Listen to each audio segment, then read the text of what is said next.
As previously outlined, a resource-based economy's ground-up, global, systems approach to extraction, production, and distribution is based upon a set of true economic mechanisms, or strategies, which guarantee efficiency and sustainability in every area of the economy.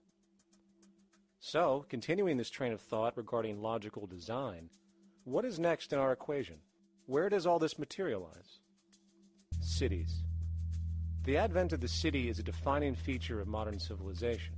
Its role is to enable efficient access to the necessities of life, along with increased social support and community interaction. So how would we go about designing an ideal city? What shape should we make it? Square? Trapezoid? Well, given we're going to be moving around the thing, we might as well make it as equidistant as possible for ease, hence the circle. What should the city contain? Well, naturally we need a residential area, a goods production area, a power generation area, an agricultural area. But we also need nurturing as human beings, hence culture, nature, recreation, and education. So let's include a nice open park, an entertainment events area for cultural purposes and socializing, and educational and research facilities. And since we're working with a circle, it seems rational to place these functions in belts based on the amount of land required for each goal, along with ease of access. Very good. Now, let's get down to specifics. First, we need to consider the core infrastructure, or intestines, of the city organism. These would be the water, good, waste, and energy transport channels. Just as we have water and sewage systems under our cities today, we would extend this channeling concept to integrate waste recycling and delivery itself. No more mailmen or garbage men. It is built right in. We could even use automated pneumatic tubes and similar technologies. Same goes for transport. It needs to be integrated and strategically designed to reduce or even remove the need for wasteful, independent automobiles. Electric trams, conveyors, transveyors, and maglevs, which can take you virtually anywhere in the city, even up and down, along with connecting you to other cities as well. And of course, in the event an automobile is required, it is automated by satellite for safety and integrity. In fact, this automation technology is in working order right now. Automobile accidents kill about 1.2 million people every single year, injuring about 50 million. This is absurd and doesn't have to occur. Between efficient city design and automated driverless cars, this death toll can be virtually eliminated. Agriculture. Today, through our haphazard, cost-cutting industrial methods, using pesticides, excessive fertilizers, and other means, we have successfully destroyed much of the arable land on this planet, not to mention also extensively poisoning our bodies. In fact, industrial and agricultural chemical toxins now show up in virtually every human being tested, including infants.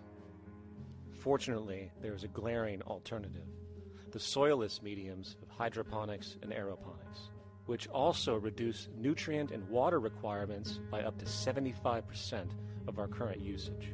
Food can now be organically grown on an industrial scale in enclosed vertical farms, such as in 50-story 1-acre plots, virtually eliminating the need for pesticides and hydrocarbons in general. This is the future of industrial food cultivation, efficient, clean, and abundant. So, such advanced systems would be, in part, what comprise our agricultural belt, producing all the food required for the entire city's population, with no need to import anything from the outside, saving time, waste, and energy. And speaking of energy, the energy belt would work in a systems approach to extract electricity from our abundant renewable mediums, specifically wind, solar, geothermal, and heat differentials, and if near water potentials, tidal and wave power. To avoid intermittency and make sure a positive net energy return occurs, these mediums would operate in an integrated system, powering each other when needed, while storing excessive energy to large supercapacitors under the ground, so nothing can go to waste. And not only does the city power itself, particular structures will also power independently and generate electricity through photovoltaic paints, structural pressure transducers, the thermocouple effect, and other current but underutilized technologies. But of course, this begs the question, How does this technology and goods in general get created in the first place? This brings us to production. The industrial belt, apart from having hospitals and the like, would be the hub of factory production. Completely localized overall, it would of course obtain raw materials by way of the global resource management system just discussed, with demand being generated by the population of the city itself.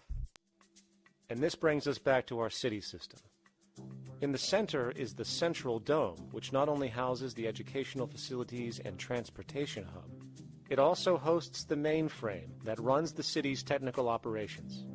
The city is, in fact, one big automated machine. It has sensors in all technical belts to track the progress of agriculture, energy gathering, production, distribution, and the like. Now, would people be needed to oversee these operations in the event of a malfunction or the like? Most probably yes, but that number would decrease over time as improvements continue. However, as of today, maybe 3% of the city population would be needed for this job when you break it down. And I can assure you that in an economic system which is actually designed to take care of you and secure your well-being, without you having to submit to a private dictatorship on a daily basis, usually to a job that is either technically unnecessary or socially pointless, while often struggling with debt that doesn't exist just to make ends meet, I guarantee you people will volunteer their time left and right to maintain and improve a system that actually takes care